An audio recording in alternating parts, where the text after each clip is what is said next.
ওই আওয়ামী পরিবারটা এমন ত্যাগী পরিবার, আমরা বলেছি আপনি শুধু পদত্যাগ করেন, সে এত ত্যাগ দেখালো যে সে দেশ ত্যাগ করতে বাধ্য হয়েছে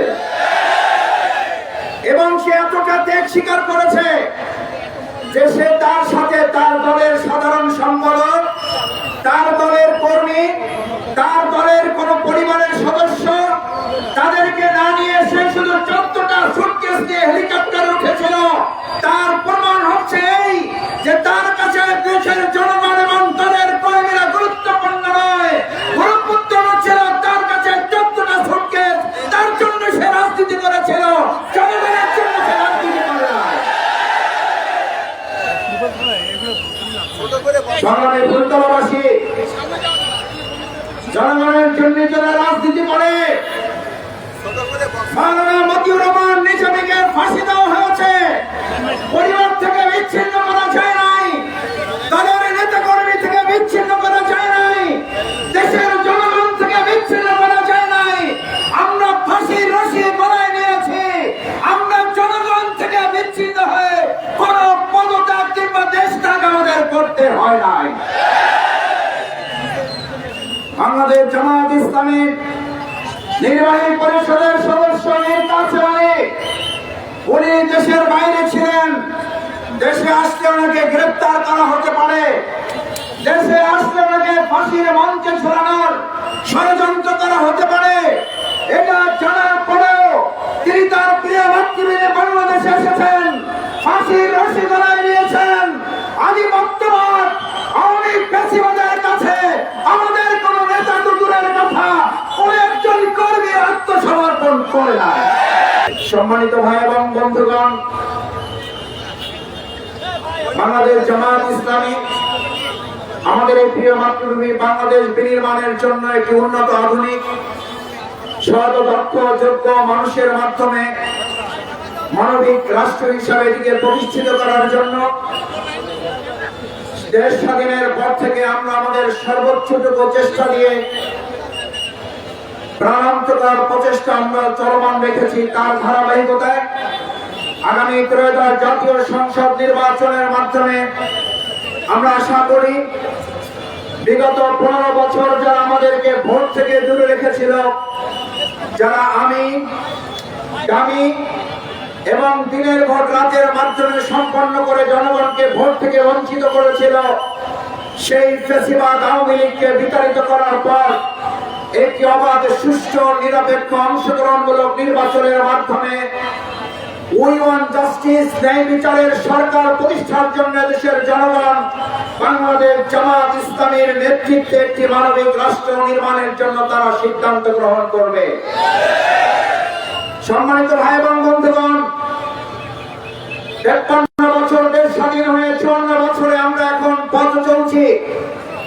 আমরা পরিবারতন্ত্র দেখেছি, আমরা ধর্ম নিরপেক্ষতাবাদ দেখেছি, আমরা আমাদের অন্যান্য মানুষের তৈরি করা মতবাদ দেখেছি।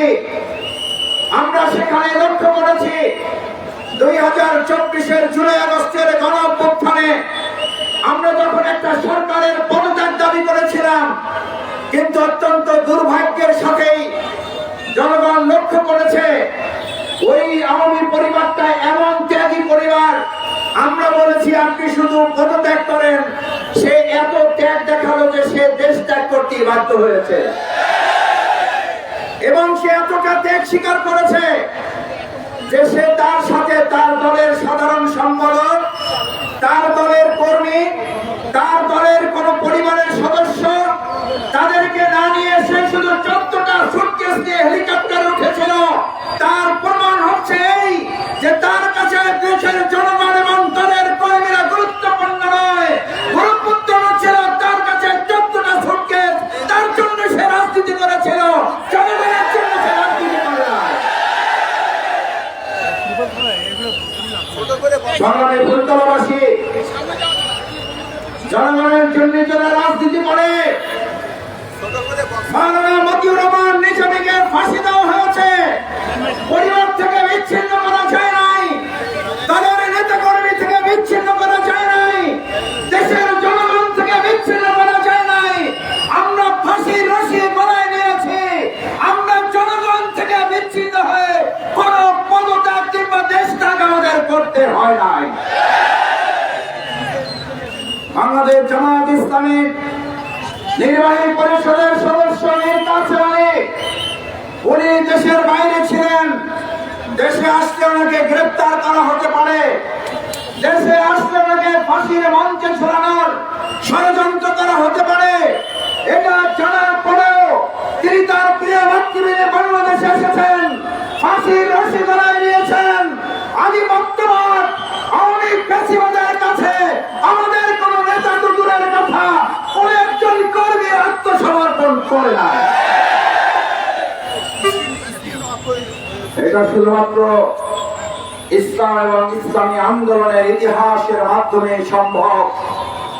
আপনাদের প্রিয় নেতা আজকে যিনি প্রধান অতিথি অধ্যাপক মিয়া গোলাম পরোয়ার, আমি মাঝে মধ্যে বলি উনি গোলাম পরোয়ার শুধু না, উনি শুধু গোলাম একমাত্র পরওয়ারদিগার আল্লাহর।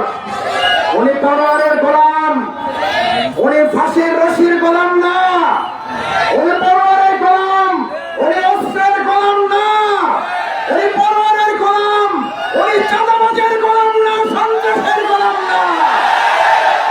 কেউ সন্ত্রাসবাদ চক্রান্ত দিয়ে পরোয়ারের গোলামকে ভয় দেখে স্তব্ধ করা যাবে না।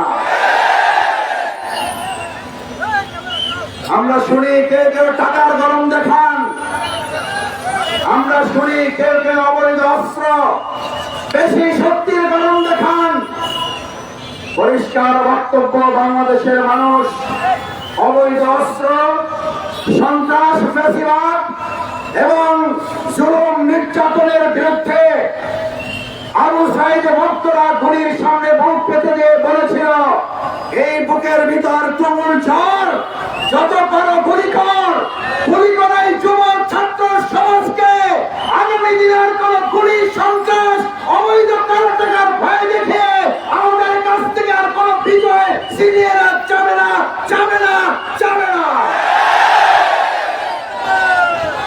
সম্মানিত ভাই বোন বন্ধুগণ, আমি এই ফুলতলায় 2007 সালে সম্ভবত একবার এসেছিলাম আপনাদের সামনে। সেদিনও এই আপনাদের প্রিয় ব্যক্তিত্ব, প্রিয় মানুষ, আমাদের শ্রদ্ধাভাজন নেতা অধ্যাপক মিয়া গোলাম পরোয়ার ভাইকে সামনে রেখে কয়েকটা কথা সেদিনও বলেছিলাম। সেদিন আপনাদের কাছে সেদিনই আবদার করেছিলাম, ফুলতলা এবং ডুমুরি অঞ্চলের মানুষ যদি আমাদের এই প্রিয় সম্পদ, প্রিয় নেতা আমাদের অধ্যাপক মিয়া গোলাম পরোয়ারকে নিয়ে যদি শুধু ডুমুরি এবং ফুলতলার মানুষ চিন্তা করেন, তাহলে আমরা পটুয়াখালী, বাউফল, বরিশালের লোকেরা কোথায় যাব? আজকে আমরা শুধু আপনাদের ভোটের মাধ্যমে অধ্যাপক মিয়া গোলাম পরোয়ারকে এমপি বানানোর জন্য আপনাদের এখানে দাবি নিয়ে আসি নাই।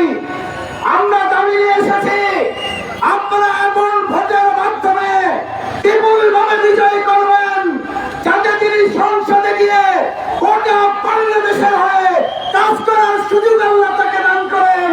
সেই কাজটি করতে পারবেন সবাই? সবাই কি রাজি আছি আমরা? আল্লাহ আপনার এই গোলাম, আপনার এই পরিবারের গোলামকে আপনি দেশের জন্য কবুল করেন, ইসলামের জন্য কবুল করেন, বাংলাদেশের জন্য কবুল করেন। সম্মানিত ভাই বোন বন্ধুগণ, তৃতীয় যে কথাটি আপনাদের কাছে বিশেষভাবে অনুরোধ রাখতে চাই, বাংলাদেশ জামায়াত ইসলামী ক্ষমতায় যেতে চায় না, বাংলাদেশ জামায়াত ইসলামী ইসলামকে ক্ষমতায় নিতে চায়। বাংলাদেশ জামায়াত ইসলামী প্রধানমন্ত্রী, মন্ত্রী, এমপি কিংবা চেয়ারম্যান হওয়ার জন্য রাজনীতি করে না।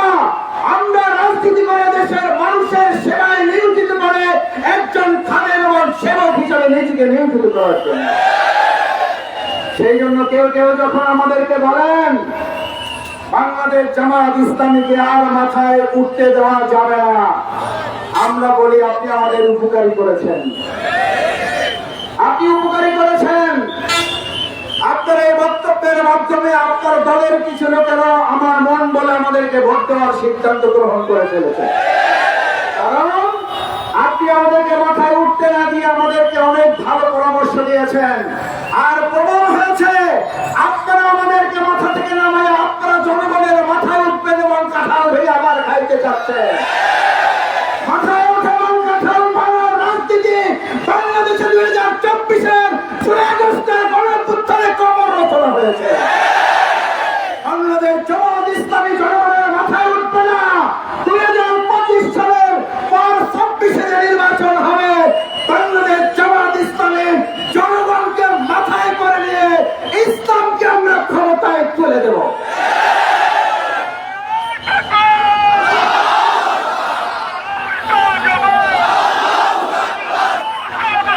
সম্মানিত ভাইবোন বন্ধুগণ, সবশেষ আপনাদের কাছে অনুরোধ করতে চাই, বাংলাদেশ জামাত ইসলামী যুবকদের জন্য আত্মকর্মসংস্থানের ব্যবস্থা করতে চায়। চাকরি দিয়ে আপনি সব সমস্যার সমাধান করতে পারবেন কিনা? আমি মাঝে মধ্যে, আমরা ছোট মানুষ, এলাকায় যাই। বাংলাদেশ জামাত ইসলামী আমাদেরকে এলাকায় কাজ করার জন্য নির্দেশ দিয়েছে। 2 দিন 3 দিন 4 দিন থাকি। 4 দিন থাকার পরে আমাদের গাড়িতে এরকম কাগজের বস্তা জমে যায়। বিশ্বাস করুন, সব যেন নষ্ট না হয়, আল্লাহকে সাক্ষী রেখে বলছি। এমন কাগজের বস্তা যখন জমা নিয়ে গাড়ি থেকে ঢাকায় ফিরে আসি, গাড়িতে আস্তে আস্তে ভাবি, আল্লাহ, এত তরুণ যুবক শিক্ষিত বেকার, এদের কর্মসংস্থানের ব্যাপার আমি শফিকুল ইসলাম মাসুদ, আব্দুর রহিম, আব্দুল জব্বার, আব্দুল করিমের পক্ষে ততক্ষণ সম্ভব হবে না যতক্ষণ পর্যন্ত আল্লাহ আপনার বিধান এই সমাজে কার্যকর না হবে। যে বিধানের কথা আল্লাহ ঘোষণা করে বলেছেন, বিসমিল্লাহির রহমানির রহিম, ওয়া মান ইয়াত্তাকিল্লাহ ইয়াজআল লাহু মাখরাজান ওয়া ইয়ারযুকুহু মিন হাইসু লা ইয়াহতাসিব। আল্লাহ বলেন, যখন আল্লাহওয়ালা কিছু মানুষেরা, খোদা ভীরু কিছু মানুষেরা এই সমাজ এবং রাষ্ট্র বিনির্মাণের কার্যক্রমে তারা ভূমিকা পালন করবে, আল্লাহওয়ালা খোদা ভীরু মানুষের হাতে নেতৃত্ব তুলে দেওয়া হবে। আল্লাহ বলেন, ইয়াজআল লাহু মাখরাজান, তোমার ওই সমস্ত চাকরি বাকরি আর ওই সমস্ত দুটো ইন্ডাস্ট্রি, এগুলো তোমার চিন্তা করতে হবে না। ওয়ায়ারযুকুহু মিন হাইসু লা ইয়াহতাসিব। গাড়িতে যখন ভাবি, আল্লাহর কাছে বলি, আল্লাহ, আপনি তো আমাদের সেই মহান রব, আপনার বিধান কার্যকর করার জন্য আপনার গোলাম হয়ে কাজ করছি। আপনি চাইলে যে কোনো জায়গা থেকে আমরা যা কোনোদিন কল্পনা করতে পারি নাই, সেখান থেকে আমার এই তরুণ যুবকদের জন্য আপনি উত্তম রিজিকের ব্যবস্থা করতে পারেন। তিনি কি জাতিসংঘের মহাসচিব? তিনি কি কোন প্রধান উপদেষ্টা? তিনি কি প্রধানমন্ত্রী? তিনি হচ্ছেন মহান আল্লাহ রাব্বুল আলামিন। আমরা সেই আল্লাহর বিধান কার্যকর করলে, আল্লাহর বক্তব্য হচ্ছে, তারপরেই বলছেন, ইন তাত্তাকুল্লাহ ইয়াজআল লাকুম মিন আমরিহি ইউসরা। আল্লাহকে ভয় করে তোমরা কাজ করো, আমি আল্লাহ দুনিয়ার সমস্ত কাজ তোমাদের জন্য সহজ করে দেব। বাংলাদেশ জামাত ইসলামী এটা বলে না, এটা অহংকারের পর্যায়ে পড়ে অধ্যাপক মিয়া গোলাম করার সব সমস্যার সমাধান করে দিতে পারে। শফিকুল ইসলাম মাসুদ, মাওলানা রফিকুল ইসলাম খান সব সমস্যার সমাধান করে দিতে পারে। আমরা বলি, সব সমস্যার সমাধান, সব সমস্যার সমাধান, সব সমস্যার সমাধান। বাংলাদেশ জামাত ইসলামী, আমি আমার বাপের কথা বলে এখানে ভোট চাইতে আসি নাই। বাংলাদেশ জামাত ইসলামী আমরা কোন নেতার কথা বলে ভোট চাইতে আসি নাই। বাংলাদেশ জামাত ইসলামী তাদের তৈরি করা গঠনতন্ত্র কোন মতবাদের ভিত্তিতে ভোট চাইতে আসে নাই। বাংলাদেশ জামাত ইসলামী ভোট চাইতে এসেছে সব সমস্যার সমাধান। আসুন, বাংলাদেশ জামাত ইসলামীর মতো করে আপনি, আপনারা যারা আছেন, তারাও যদি আরো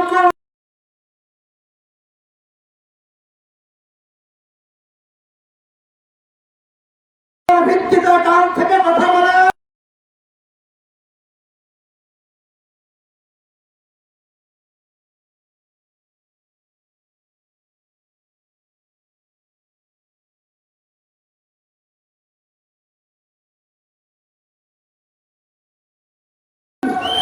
বাংলাদেশ জামাত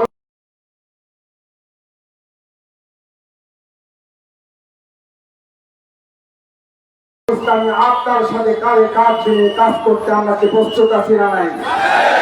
আসুন, সেই কোরআনে হচ্ছে সমাধান। যেই কোরআন জাহিলি মদিনাকে সোনার মদিনা করেছিল, ওই কোরআনকে সামনে রেখে বাংলাদেশ জামাত ইসলামী যদি কাজ করে, তাহলে এই ফুলতলা সোনার ফুলতলা হবে না? হবে না? এই ডুমুরিয়া সোনার ডুমুরিয়া হবে না? হবে না? আমার প্রিয় মাতৃভূমি বাংলাদেশ সোনার বাংলা হবে কিনা? হবে না? সেই কোরআনের আলোকে সোনার বাংলা বিনির্মাণের জন্য কারা রাজি আছেন? কারা রাজি আছেন? আমাকে দাখিল করে দিয়েন। আসসালামু আলাইকুম ওয়া রাহমাতুল্লাহি ওয়া বারাকাতুহু।